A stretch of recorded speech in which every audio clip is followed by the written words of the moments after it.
Wading into War, Chapter 14. Damn, I thought. If he goes through with this, we're both in serious trouble. Knowing Gardner, he was already on his way to the newsroom. I had to stop him. I peered out the booth's little window and saw Berman, alone. Lillian was making her way toward the back. Since I hadn't hung up the phone, I made like I was still talking and gave her a little nod. She passed me by and slipped into the ladies' room. Making sure Berman never saw me, I hung up, exited the booth, and walked to the back of the joint. I gripped the handle of the back door and slipped out into the small alley. "Good evening, Mr. Wade," an icy voice cooed.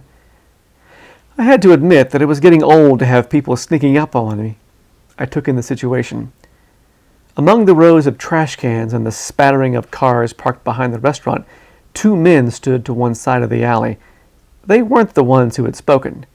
That one was behind me. I considered the options. 3 against 1. The 2 goons were far enough away that I might be able to take out the one behind me before they reached me. Then, of course, there was always the option of returning back to the restaurant. The sound of a gun hammer being cocked eliminated all other options. I would advise you not to try anything, Mr. Wade. Turn around. That wasn't good. Anyone with a gun willing to let the victim see his face was destined to end up dead. I turned, and my eyes widened in surprise. It was the original shooter, the one I had tussled with both at the crime scene earlier today and again at Lillian's hotel room. Something on my insides melted away, but I hoped my exterior hid it. I put my hands in the air.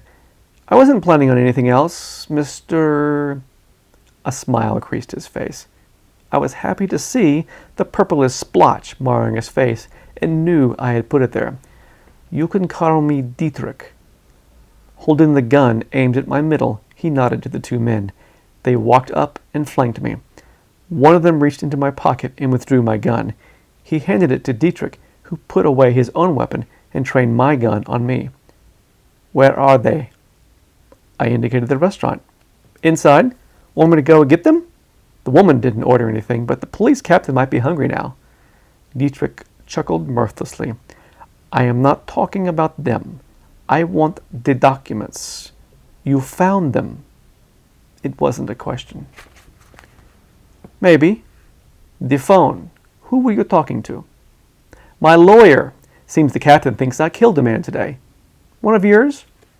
This time he snarled. "Of course. Hans was following you to see where you went, see if you knew where the documents were. Guess he was right. Good thing he reported to me before you killed him." I shook my head. "I didn't kill him." "Never mind who killed him. You will answer for it nevertheless. Where are the documents?" "What would you do with them anyway?"